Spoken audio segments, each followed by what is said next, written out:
Gálatas 4, a partir do versículo 8 até o versículo 20. Assim diz a palavra do Senhor. Outrora, porém, não conhecendo a Deus, servíeis a deuses que por natureza não o são. Mas agora que conheceis a Deus, ou antes sendo conhecidos por Deus, como estáis voltando outra vez aos rudimentos fracos e pobres, aos quais de novo quereis ainda escravizar-vos? Guardais dias e meses e tempos e anos, receio de vós tenha eu trabalhado em vão para convosco.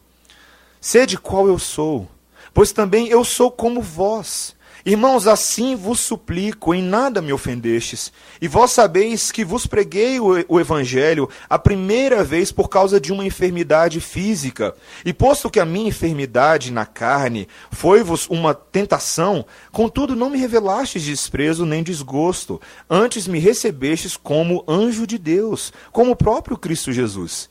Que é feito, pois, da vossa exultação? Pois vos dou testemunho de que, se possível fora, teríeis arrancado os vossos próprios olhos para nos dar.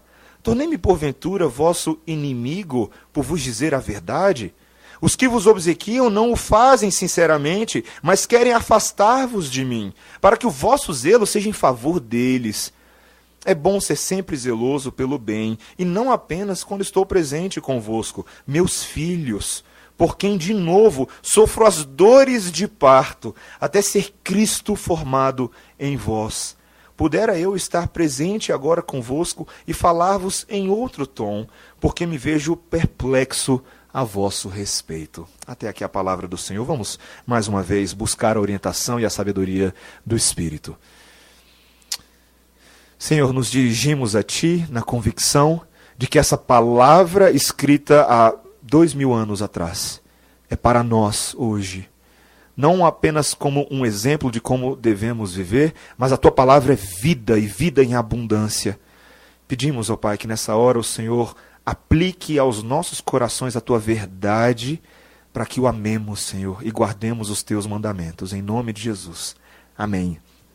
Irmãos, um exemplo que frequentemente eu dou, apesar de eu não ser pai nem mãe ainda, minha esposa não é mãe, eu não sou pai, mas eu tenho o grande desafio nessa igreja de aconselhar pais e mães.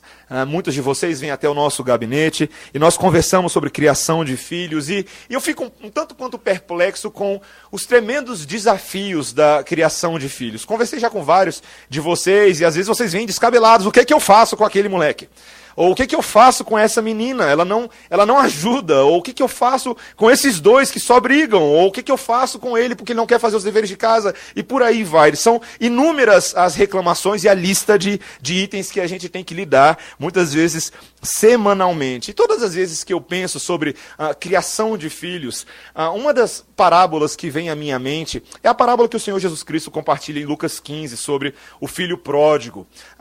Eu fico imaginando, apesar de ser uma história fictícia, é impressionante como o Senhor Jesus Cristo enriquece essa história com tantos ângulos diferentes. Depois, se você quiser estudar um pouco mais sobre a parábola do filho pródigo, adquira o livro do Tim Keller, O Deus Pródigo, um livro muito bom em que ele trabalha as aplicações dessa parábola para nós hoje.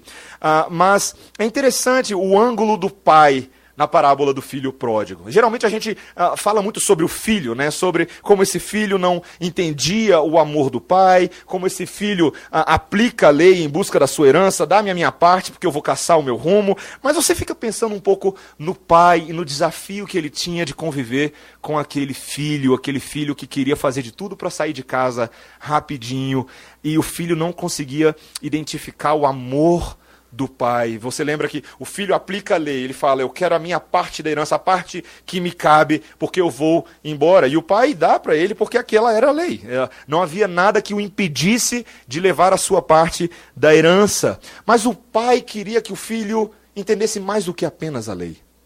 O pai queria que o filho não tivesse apenas a lei incrustada no seu coração e entendesse objetivamente e formalmente o que é que o relacionamento cultural e familiar deveria ser, mas o pai desejava que o filho tivesse sinceros afetos pela família.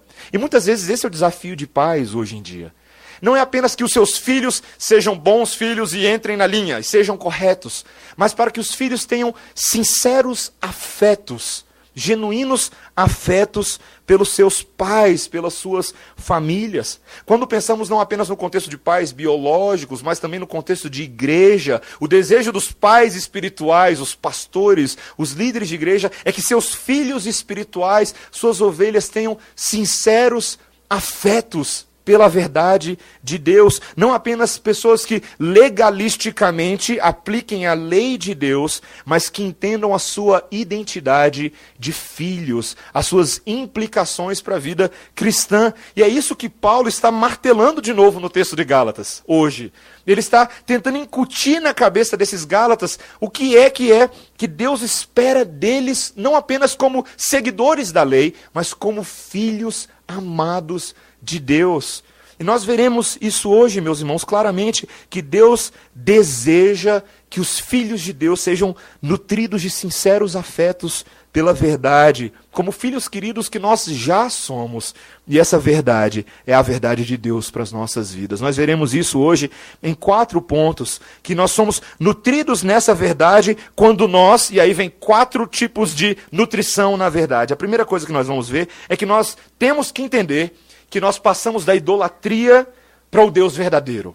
Nós precisamos entender isso se queremos ser nutridos em afetos sinceros pela verdade de Deus. Nós também precisamos recordar a sublime obra que nos transformou lá atrás. É necessário que nós entendamos isso. Também nós precisamos discernir entre o ensino de Deus e os interesses dos homens, para que nós possamos confirmar a nossa filiação. E, em último lugar, nós precisamos abraçar sinceramente o cuidado paternal de Deus que nos conforma a Cristo. Esses são os 4 pontos que nós veremos hoje. Irmãos, em primeiro lugar, o que nós vamos ver? Versículo 8. Paulo continua exortando os Gálatas ao dizer: outrora, porém, não conhecendo a Deus, servíeis a deuses que por natureza não o são. Onde é que a gente está aqui no argumento de Paulo? Vamos lembrar um pouquinho do que a gente veio falando até esse momento. A última coisa que nós estudamos, irmãos, é que Paulo estava tentando mostrar para os Gálatas o que é que Deus estava fazendo na vida deles. Aquela obra que veio de fora para dentro, a obra de redenção de Deus, que Deus transformou aqueles homens perdidos em filhos. De que o propósito da lei, não apenas para os Gálatas, mas também para os judeus, era conduzir os Gálatas até Jesus. Lembra que a gente falou que a lei funcionava como uma espécie de tutor? Um tutor que falava para a gente qual era o nosso pecado, qual era a nossa grave falta aos olhos de Deus. E ao apontar o nosso pecado, ao apontar a situação terrível em que nós estávamos, nós tínhamos uma pergunta para resolver: como nos salvaremos?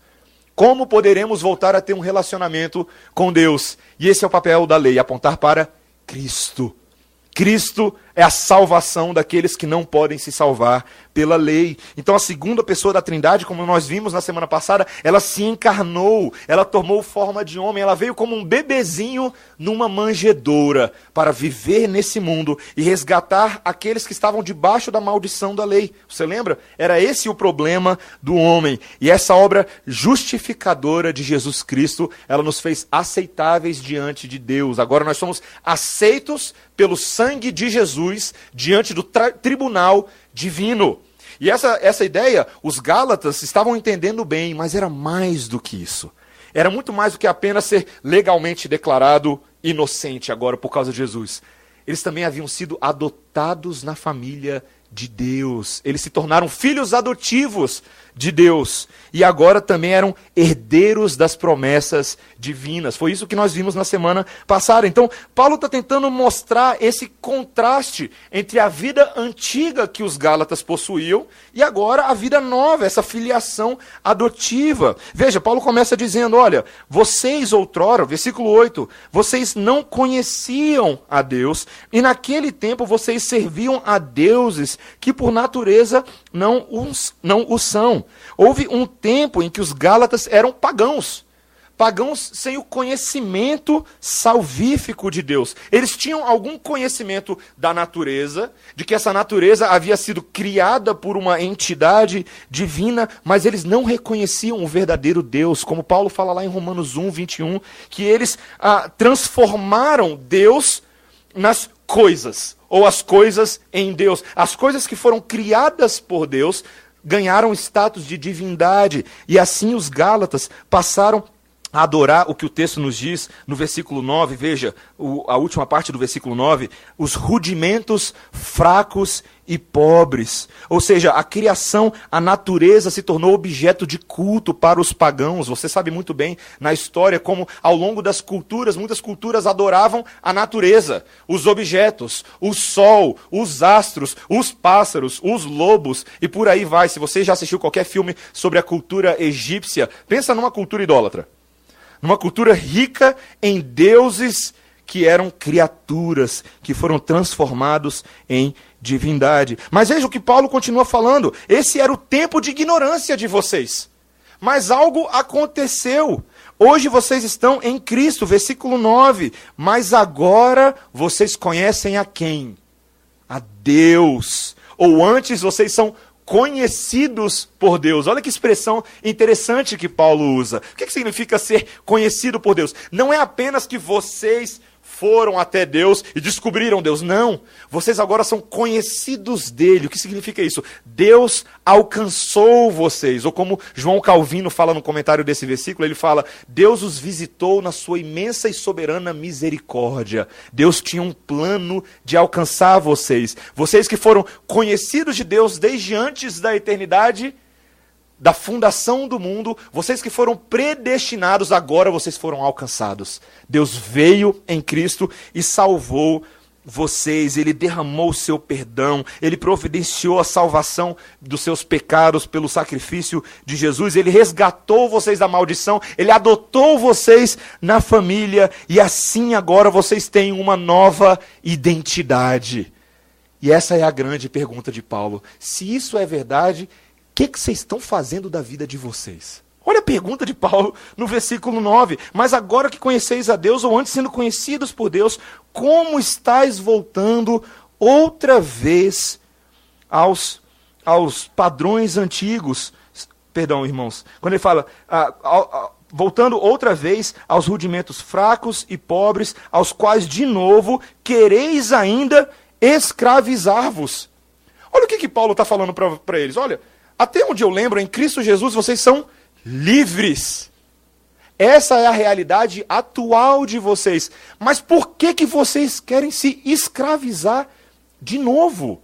Voltar aos padrões antigos, se submeter novamente a esse estilo de vida confuso. E o que Paulo está falando aqui agora é o seguinte, vocês estão trocando a escravidão antiga pagã de vocês por um outro tipo de escravidão. Essa escravidão judaizante, em que vocês estão se submetendo a essa mentalidade cerimonial dos judeus. Vocês estão trocando de escravidão dos ritos do paganismo para as ordenanças do judaísmo. Essa tentativa de se salvar por meio da circuncisão, das leis dietéticas e de todas essas coisas. É interessante, meus irmãos, Lutero, comentando esse versículo, ele fala o seguinte, que ele conheceu monges que zelosamente se esforçavam por agradar a Deus com vistas à sua salvação, mas eles faziam isso meramente pela lei. E quanto mais eles tentavam fazer isso, mais impacientes, mais infelizes, mais inseguros e mais atemorizados eles ficavam. Olha o que Lutero fala. Ele fala assim, as pessoas que preferem a lei ao evangelho são como o cão de Esopo, que largou a carne para apanhar a sombra refletida na água. A lei é frágil e pobre, e o pecador também é frágil e pobre. Dois míseros mendigos tentando socorrer um ao outro e não conseguem. Só conseguem fatigar um ao outro. Meus irmãos, o grande problema que está acontecendo aqui é um sincretismo na vida desses Gálatas. Eles estão agora misturando os padrões antigos da vida deles aos padrões antigos da vida dos judeus, do tempo da lei. E uma bagunça está acontecendo aqui. Olha o que Paulo fala no versículo 10. Vocês estão guardando dias e meses e tempos e anos. Assim como os fariseus, os gálatas estavam tendo um apego idólatra a esses dias sagrados dos judeus, como os sábados, os dias de lua nova, as épocas de festas que pertenciam ao ciclo judaico. O ciclo judaico era um ciclo com várias festas ao longo do ano, anos do jubileu, ano novo, ou Rosh Hashanah, que eles chamavam, né? Que era no primeiro dia do mês de setembro e também em outubro. E todo esse pensamento era um pensamento sincrético e muito confuso, porque se misturava aos ídolos que os próprios Gálatas tinham. Eles adoravam as estrelas, eles adoravam os astros. Uma bagunça só, meus irmãos. Uma bagunça só. Mas para que você não fique achando que esse era um problema apenas dos dias de Paulo e dos Gálatas, é exatamente o que nós vemos no meio evangélico brasileiro hoje em dia. Quando a gente pensa sobre sincretismo gospel, o Brasil é o melhor exemplo. Outro dia eu fui surpreendido com algo que chegou para mim que eu nem sabia que existia. Astrologia gospel. Você já ouviu falar disso? Alguém já ouviu falar disso? Meus irmãos, é impressionante o que as pessoas são capazes de inventar hoje em dia. Alguns desses astrólogos evangélicos, olha a ideia, declaram que a Bíblia apoia favoravelmente a astrologia, fazendo referências desconexas a textos fora do seu contexto original e propondo uma espécie de horóscopo gospel. E esse horóscopo gospel, os astros que Deus criou, olha o argumento, os astros que Deus criou são utilizados para falar sobre coisas dos nossos dias a dias, como a estrela de Davi que guiou Jesus. Olha que bonito, né? Olha que interessante. E aí os astros vão falar sobre o seu dia, sobre o meu futuro relacionamento amoroso, sobre a opinião que as pessoas têm a meu respeito, sobre a roupa que eu devo vestir, ou o tipo de atitude que eu devo ter para enfrentar os problemas do dia a dia. Meus irmãos, isso é loucura do inferno. A Bíblia ensina claramente que não somente a astrologia é uma atividade inútil, sem valor, mas é algo tão mal que a sua simples presença indica o juízo de Deus na vida do povo. Depois você pode ler em Atos 7, 42 a 43, a crítica que é feita pelos apóstolos. Essas filosofias que se misturam ao evangelho. E não é somente essa astrologia gospel, não. Existe também hoje, meus irmãos, entre cristãos, uma modinha judaizante. Uma modinha, uma tendência de abraçar esses símbolos judaicos, de adotar e celebrar essas datas como se você estivesse descobrindo a roda. Tem muita gente por aí que está adotando acessórios e vestimentas tipicamente judaicas, decorações da casa que são um pouco mais judaicas, rígidas dietas alimentares do Antigo Testamento, porque elas agradam mais a Deus, supostamente, uma apreciação excessiva por viagens à Terra Santa, ser batizado no Rio Jordão. Talvez você já tenha feito isso. Talvez você conheça pessoas que falam, não, eu preciso ser batizado no Rio Jordão. Por quê? O que tem mais especial no Rio Jordão? A água é diferente? Não, meus irmãos. Veja que confusão ocorre no Evangelho quando nós substituímos o Evangelho por essas coisas. Coisas que são terríveis. No culto evangélico moderno, hoje em dia, nós temos visto o uso de instrumentos judeus, como o shofar, como elementos de percussão que trazem a unção do espírito do tabernáculo do passado para o tabernáculo de hoje. Meus irmãos, que bagunça. Que bagunça. Parece que o evangelho da cruz não é mais suficiente. O espírito que habita entre nós não é suficiente. Eu preciso invocar algo a mais, uma musiquinha, uma unção judaica. Qual é o propósito disso, meus irmãos? Infelizmente, é a sensação que as pessoas querem ter de uma religiosidade autêntica. De algo que realmente elas possam colocar a mão no fogo e falar, viu como eu sou bom, como eu sou espiritual. Meus irmãos, o Senhor não precisa dos nossos aparatos externos. Ele não precisa dos nossos ritos. Não, Ele já se entregou por nós gratuitamente na cruz do Calvário. Você entende isso? Você entende que nós não precisamos ficar voltando a essas coisas, porque Cristo cumpriu cabalmente o propósito de cada uma delas na cruz. Cristo é o novo tabernáculo, Cristo é o nosso novo sumo sacerdote. Nós não precisamos dessas coisas, porque Ele é o cumprimento perfeito de Deus para tudo isso. E se você crê nisso, você não precisa voltar a essas heresias. Essas heresias que escravizam o nosso pensamento. E veja a decepção de Paulo no versículo 11. Veja a decepção dele, ele fala... Meus irmãos, receio de vós que eu tenha trabalhado em vão para conosco. Talvez uma das afirmações mais graves e sombrias de Paulo em toda essa epístola. O desapontamento humano dele de, nossa, mas eu investi tanto tempo em vocês. Será que vocês realmente são salvos? Imagina. Meus irmãos, a preocupação que os líderes da igreja ficam, ou deveriam ficar, quando vem o povo de Deus entrando por esses caminhos. Será que Deus realmente tem nutrido o nosso coração, na verdade? E, meus irmãos, a partir desse momento, Paulo vai mudar um pouco o tom. Ele tem batido pesado nos Gálatas, ele tem mostrado o pecado deles, mas agora ele quer incitar esses irmãos a entenderem a verdade. Veja o que ele começa a falar a partir do versículo 12, esse é o nosso segundo ponto.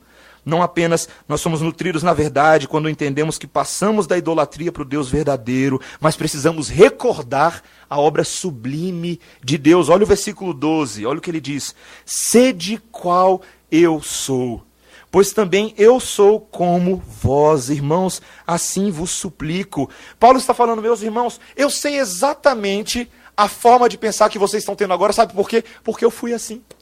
Eu fui exatamente como vocês. Quem era Paulo no passado, queridos? Um judeu que tentou se salvar por meio das suas obras.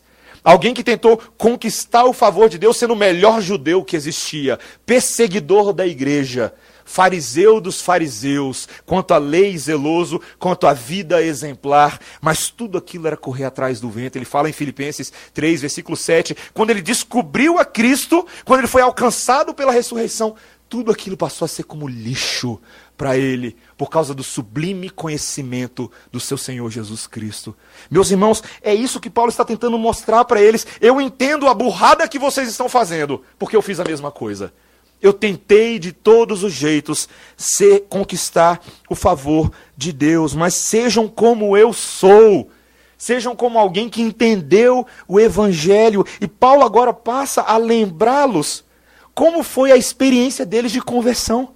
Como é que foi o primeiro encontro de Paulo com eles lá atrás, quando eles ainda nem conheciam o Evangelho. Veja o que ele diz no versículo 12, a partir da segunda parte. Ele diz, em nada me ofendestes, e vós sabeis que preguei o Evangelho a primeira vez por causa de uma enfermidade física.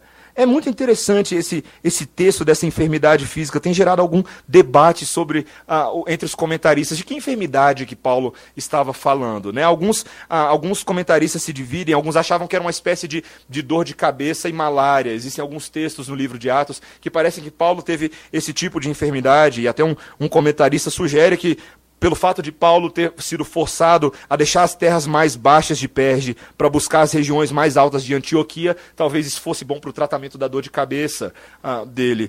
Alguns outros dizem que foi uma enfermidade nos olhos que Paulo teve, né? Algo que o texto nos diz que causava desprezo e nojo dos Gálatas, poderia causar esse tipo de reação. E o versículo 15, veja o versículo 15, ele diz, vocês teriam arrancado os próprios olhos de vocês para me darem. Então alguns acham que poderia ser uma enfermidade que ele teve nos olhos em algum momento, mas a verdade, meus irmãos, é que a gente não sabe exatamente que tipo de enfermidade Paulo teve. Alguns veem a associação com o espinho na carne, da qual ele falou lá para os coríntios depois, mas a verdade é que essa enfermidade levou Paulo a ficar um bom tempo com os Gálatas. Uma permanência estendida para que ele fosse tratado da sua enfermidade. E como é que Paulo foi tratado da sua enfermidade? Esse é o mistério da estratégia divina. Enquanto Paulo ficou lá, sendo cuidado pelos próprios Gálatas, a quem ele estava servindo com o Evangelho, ele foi acolhido por esses Gálatas. A atitude deles em resposta ao Evangelho foi uma atitude de acolhimento. Veja o versículo 14. A minha enfermidade na carne foi uma tentação para vocês, mas vocês não revelaram desprezo nem desgosto por mim. Muito pelo contrário, vocês me receberam como um anjo de Deus, um mensageiro de Deus, como o próprio Cristo. Ou seja, o evangelho que eu estava entregando a vocês começou a mexer no coração de vocês e as atitudes de vocês mudaram com relação a mim. Vocês me receberam porque o evangelho estava criando isso em vocês. Veja, meus irmãos, quando o evangelho chega, as pessoas verdadeiramente mudam. As pessoas realmente passam a ter uma atitude diferente, porque o evangelho promove esse tipo de coisa. Mas é muito interessante, antes de eu falar do próximo ponto, nós entendermos algo que está acontecendo aqui. Você consegue entender que a estratégia de Deus para a evangelização dos Gálatas foi uma doença? Você consegue ver isso claramente na palavra de Deus? De que Deus que é soberano sobre tudo, coloca uma doença em Paulo, para que através dessa enfermidade, os Gálatas ouçam o evangelho. Isso é impressionante, meus irmãos. Esse versículo traz uma doutrina profunda, de que Deus governa sobre todos os eventos desse mundo para que pessoas sejam salvas. Isso é impressionante, inclusive as nossas situações de aflição, as nossas situações de enfermidade. O pastor John Piper, ele escreveu um texto que para mim é um dos textos mais fortes que eu já li do John Piper até hoje, em que ele fala: não desperdice o seu câncer. E o pastor John Piper escreveu esse texto, na véspera da cirurgia do câncer de próstata que ele mesmo tinha. E ele escreveu esse texto como fruto da meditação que ele estava tendo no Senhor naqueles dias. E olha só o que ele fala, como você não deve desperdiçar a enfermidade que o próprio Deus permite a nós. Ele fala assim: você desperdiçará o seu câncer, caso fale em utilizá-lo como meio de testemunhar a verdade e a glória de Cristo. E olha o que ele fala. Os cristãos nunca se encontram em determinado lugar por acidente. Existem razões para as quais somos levados para onde estamos. Assim também é com o câncer. Essa será uma oportunidade para testemunhar. Cristo é infinitamente digno. Aqui está uma oportunidade de ouro para mostrar que Jesus vale mais do que a vida. Não a desperdice. Uau! Meus irmãos, é tão fácil para nós corrermos para a seguinte oração: Deus cura aqueles que estão enfermos, não é verdade? E nós devemos orar dessa maneira. Mas como nós desprezamos o que Deus faz em meio à enfermidade? Ele fala também o seguinte no texto: você desperdiçará o seu câncer caso se isole, em vez de aprofundar seus relacionamentos, manifestando afeição. Olha o que ele diz: o tipo de coração que Deus pretende criar com o câncer é um que seja profundamente afetivo e preocupado com as pessoas ao seu redor, não com você mesmo, com aqueles que Deus tem colocado na sua vida. Não desperdice o seu câncer voltando-se para si mesmo. Meus irmãos, que palavras fortes. Me faz lembrar duas experiências pequenas que eu tive na minha vida, uma com a minha avó.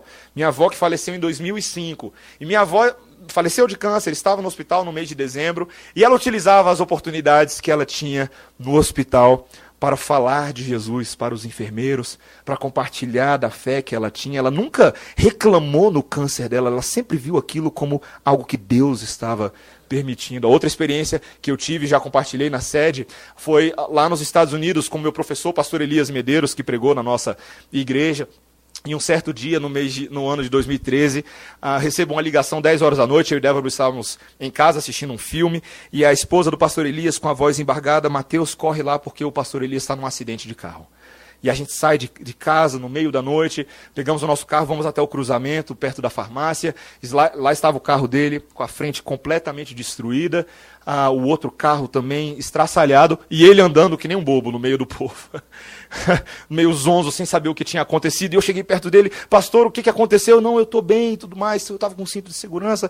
Ele explicou, mas de repente ele começou a sentir uma dor muito forte na área do cinto. Veio a ambulância, colocou ele na maca, colocou aquele negócio no pescoço, que eu não sei o nome, colete daquilo, né? E o pastor Elias foi para o hospital, e com lágrimas nos olhos, tentando processar tudo o que havia acontecido, porque Deus tinha dado um tremendo livramento para ele naquele momento. E ele chorava, e ele falava comigo assim: pastor, falava, Mateus, eu poderia agora, nesse exato momento, estar vendo o meu Salvador face a face. E ele chorava com a perspectiva da eternidade ali, e deitado no hospital, na maca, chorando sozinho lá dentro, ele falava: Senhor, me dá a oportunidade de usar isso para a tua glória. E cada enfermeiro que entrou naquele quarto de hospital ouviu o evangelho como nunca tinha ouvido antes. Ele pregou para todo mundo, até a menina da limpeza, gente. Ela entrou uma hora assim no cantinho dela: vem aqui. Vem aqui ouvir o que eu tenho para te falar. E ele contava para cada um deles o que tinha acontecido naquele momento e o que tinha acontecido na vida dele no passado. Meus irmãos, nós devemos aproveitar as nossas enfermidades e aflições para testemunhar de Cristo. Nós precisamos fazer isso. As aflições e enfermidades não são males do Senhor na sua vida, não. São ocasiões maravilhosas para você viver para a glória de Deus. E você deve fazer isso, você não deve desperdiçar a sua evangelização de hospital, de asilo, de desemprego, a sua evangelização de todas as circunstâncias da vida, que aos olhos do homem são enfermidades, mas aos olhos de Deus são oportunidades. Essas são atitudes cristãs que são geradas em nós. Veja, Paulo fala que eles agiram dessa forma por causa da exultação, é o versículo 15. Veja, os Gálatas receberam Paulo nessa circunstância porque os efeitos da pregação do Evangelho levaram os Gálatas a cuidar de Paulo dessa forma. O versículo 15 nos diz que, se possível fora, eles teriam arrancado os próprios olhos para dar a Paulo. Meus irmãos, essas atitudes cristãs que são geradas nos tempos do primeiro amor devem ser relembradas se nós queremos ter sinceros afetos pelo nosso Deus. Você lembra da época que Deus te alcançou? Você lembra do que Deus promoveu no seu coração? Quando o Evangelho se alojou na sua alma, no seu coração pela primeira vez. Que tipo de alegria isso gerou em você? A vontade de amar mais as pessoas ao seu redor, a vontade de perdoar quaisquer faltas que foram feitas contra você, a vontade de servir o próximo, de ir além, caminhar a segunda milha, comer o saco de sal, fazer favores pelas pessoas. Em casa, sua mãe mandava você lavar a louça e você dizia, é pra já, eu lavo agora, porque eu amo Jesus, eu vou fazer isso. E você falava, eu vou aproveitar e vou arrumar a minha cama, varrer a cozinha e fazer faxina completa no banheiro. Tudo por amor ao Senhor. E sai da frente, senão eu preparo o almoço também. Meus irmãos, o primeiro amor, ele nos move. Ele gera em nós o desejo de servir. Esses são os frutos da exultação de Deus em nós. Nós devemos ansiar por uma vida cheia da palavra, cheia do Espírito Santo e movida pela prática de boas obras. Esse desejo de servir ao Senhor do Evangelho deve se manifestar na vida da igreja. Veja que os Gálatas estavam fazendo aquilo para com Paulo, que era servo do Senhor, e nós devemos fazer isso para com os servos do Senhor. Servi-los nas suas mais diversas capacidades. Mas a pergunta de Paulo para eles é, o que aconteceu com isso? Cadê a exultação de vocês? Eu lembro dela. Vocês se lembram dela. Mas o que é que aconteceu da vossa exultação? E assim Paulo oferece dois fatores possíveis que causaram esse desvio, mas que também são os caminhos pelos quais nós devemos retornar a Deus. Olha o que ele fala no versículo 16. Ele diz, tornei-me porventura vosso inimigo por vos dizer a verdade. Meus irmãos, a primeira coisa que Paulo reconhece aqui é que eles estavam tratando Paulo agora como inimigo. Que Paulo, aquele homem que gastou tanto tempo entre eles, que gerou afetos profundos, laços profundos, aquele amigo que investiu tempo na vida deles, agora estava sendo tratado como um inimigo. E o motivo que Paulo identificou é porque eu estou falando a verdade para vocês. Veja, meus irmãos, quando alguém fala a verdade, nós nem sempre recebemos isso de bom grado. Não é verdade? Ninguém gosta de ouvir a verdade na lata. A verdade, quando é dita sem rodeios. Mas veja bem, é justamente essa a marca de um verdadeiro amigo. Os verdadeiros amigos são aqueles que dizem a verdade a quem eles amam. Doa a quem doer, mesmo quando a verdade é dolorosa, não é verdade? Como nós temos o hábito de interpretar o contrário disso, né? A gente leva para o lado pessoal, a gente acha que a pessoa está de mal conosco, mas os nossos amigos que cuidam de nós, os nossos cuidadores, são aqueles que nos falam a verdade. Um grande exemplo na Bíblia que nós temos disso é o relacionamento entre o profeta Natã e o rei Davi. Você lembra disso? Quem era o profeta Natã? Ele era o profeta conselheiro do rei Davi. Ele era um consultor para os assuntos do reino. Ele falava em nome de Deus ao rei Davi. E certa ocasião, Natã foi incumbido de falar uma verdade dolorosa para Davi. Você lembra? O que o rei Davi havia feito? O rei Davi havia cometido grave pecado aos olhos de Deus, cometendo adultério com a mulher que ele viu pela janela, Batseba. Ele atrás para perto, ele tem relações com ela, e aí Davi entra numa avalanche para tentar ocultar o seu pecado. Você lembra? Ele chega ao ponto de matar o marido da mulher, colocando ele na linha de frente da batalha para que ele morresse. E Davi continua a sua vida como se nada tivesse acontecido. Então, o profeta Natan, ativado pelo próprio Deus, vai até Davi e conta uma historinha para ele. Uma historinha cuja lição é: sabe quem é o pecador? É você. Você é o pecador. E aquilo levou Davi a um profundo estágio de arrependimento diante de Deus, a amargar o seu pecado. Depois você pode ler a história em 2 Samuel 12. Davi era o homem culpado diante de Deus. Essa é a função dos amigos. Os amigos que se preocupam conosco, eles falam a verdade. A verdade de Deus está acima das nossas amizades, irmãos. Nós precisamos entender que se somos amigos, irmãos em Cristo e cuidadores uns dos outros, nós falaremos a verdade de Deus, porque a verdade de Deus importa mais do que as nossas opiniões uns pelos outros. Ela importa mais do que simplesmente o desejo de manter uma política de boa vizinhança. É a glória de Deus que está em jogo. Veja o que o Hendrickson fala no seu comentário. Como é que é? Virei inimigo de vocês porque vocês não conseguem tolerar a verdade, Paulo disse aos Gálatas. Será que vocês serão como a mulher insensata que quebra o seu espelho só porque ele lhe revela as rugas do rosto? É interessante, a verdade tantas vezes mostra quem nós somos. E o que Paulo está falando para eles é o oposto também. Se ele tivesse ocultado a verdade dos Gálatas, isso seria um crime grave diante de Deus. Ele não poderia ocultar a verdade. Meus irmãos, nós temos que ter muito cuidado. Veja o que Paulo diz que está acontecendo no versículo 17. Os que vos obsequiam, os que vos bajulam, não o fazem sinceramente. Ele está falando dos judaizantes, dos falsos mestres, mas querem afastar-vos de mim para que o vosso zelo seja em favor deles. O que esses homens estão fazendo? Esses judaizantes no meio de vocês, eles não querem o bem de vocês, como eu quero.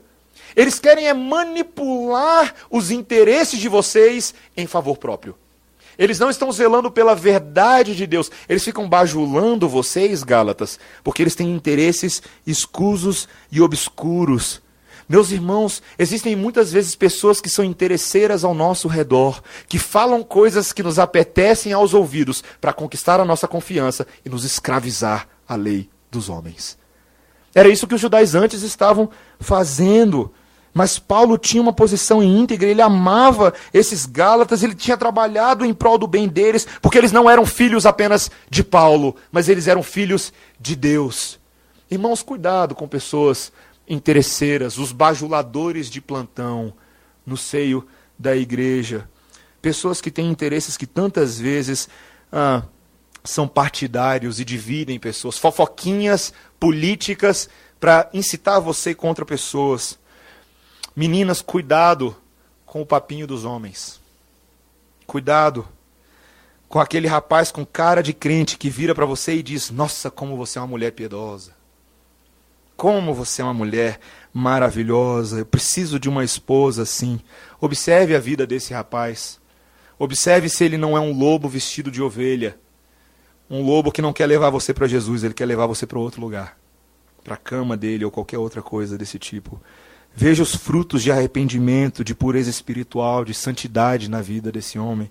Rapazes, cuidado com aquela menina que vira para você e diz: nossa, que sacerdote do lar você é. Que homem piedoso. Cuidado, meus irmãos. Observe que tipo de vida ela leva. Que forma de se relacionar com a igreja, com a família ela tem? Quais são as suas referências? Quem é essa pessoa? Os interesses dela, infelizmente, também podem estar querendo levar você para outros lugares. Paulo está lutando pela verdade, irmãos. E a última coisa que ele fala nesses versículos 18 até o final. Veja o que ele diz.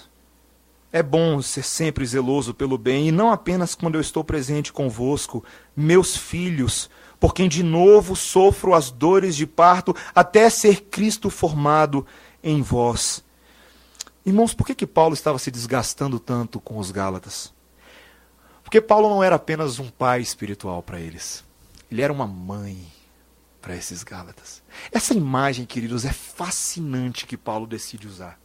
Ele fala sobre ele estar sofrendo dores de parto.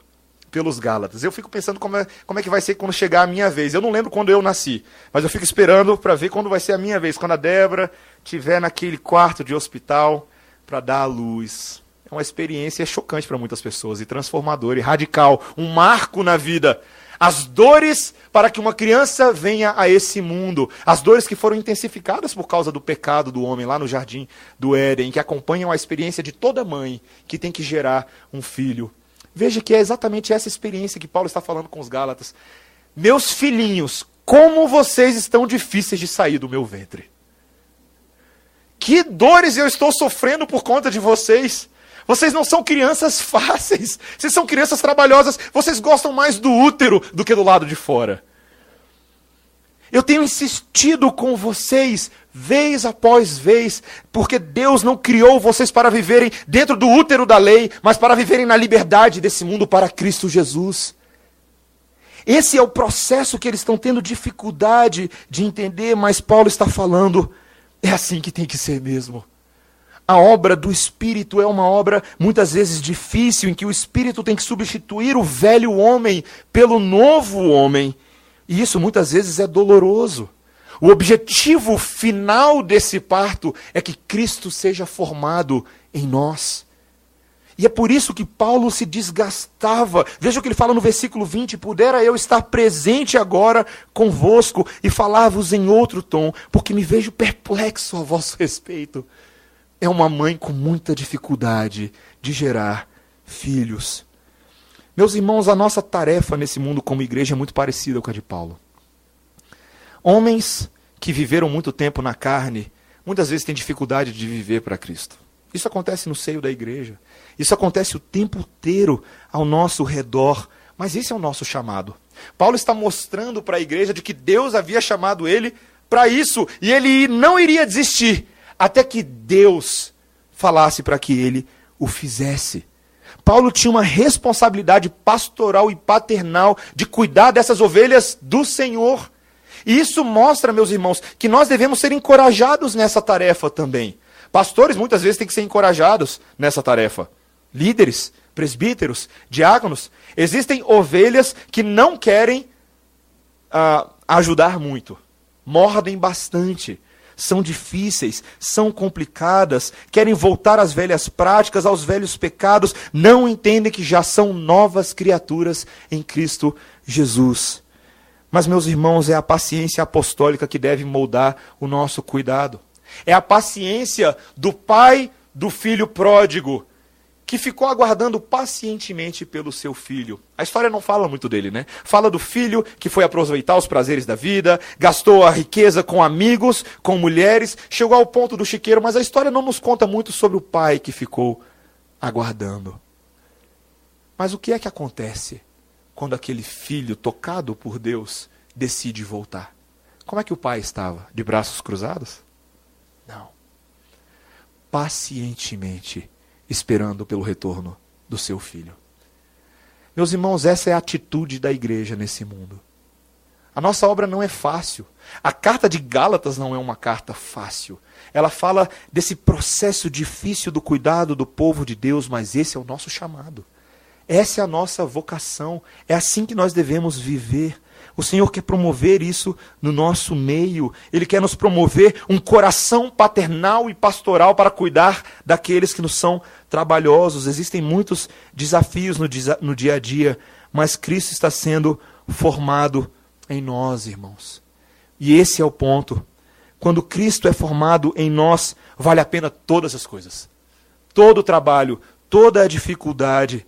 Nós estamos entendendo que agora nós passamos da idolatria para o Deus verdadeiro, e isso é trabalhoso, porque às vezes a gente quer adorar os astros em vez do nosso grande Deus. Nós estamos entendendo que Deus fez uma sublime obra e muitas vezes Ele tem que trazer à memória aquilo que nos pode dar esperança. O primeiro amor, a experiência que nos trouxe para perto.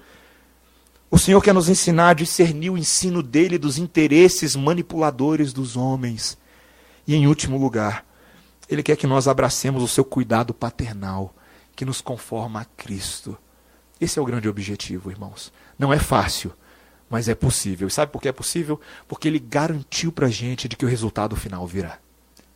Deus garantiu para a gente que os nossos esforços não serão desperdiçados, porque o maior esforço de todos, da cruz do Calvário, não foi desperdiçado. O livro de Filipenses nos diz, no capítulo 1, versículo 6, que o nosso depósito está guardado até o dia final, de que a santificação é um processo difícil, mas louvado seja Deus que persevera com seus santos. Louvado seja Deus que dará o bom propósito e o bom depósito como retorno para cada um de nós naquele dia em que nós o veremos. Então lutemos mais, irmãos. Batalhemos mais, soframos mais por amor a Deus. Nosso Pai Celestial, oremos. Obrigado, Senhor, pela Tua palavra que nessa noite nos instrui, nos leva a considerar a Tua grandeza, a dificuldade de vivermos nesse mundo para a Tua glória, mas ao mesmo tempo ela nos encoraja, Senhor. Ela nos diz que Deus em Cristo se torna o nosso Pai, nos adota, nos dá a herança celestial e insiste conosco para que não mais vivamos para nós mesmos, mas para aquele que por nós morreu e se entregou. Obrigado, Pai, porque a Tua palavra ela é uma palavra que tanto nos adocica a vida quanto nos instrui em toda a verdade, que é dolorosa às vezes, e que muitas vezes nos leva a ver Deus até como inimigo. Mas, Pai, tira de nós qualquer perspectiva errônea de que somos filhos odiados. Muito pelo contrário, somos filhos amados, Deus. Filhos que são cuidados e por isso o Senhor se agrada em nos disciplinar, em nos colocar na linha para a glória do Teu nome. Faça isso, Pai, no nosso meio, em nome de Jesus. Amém.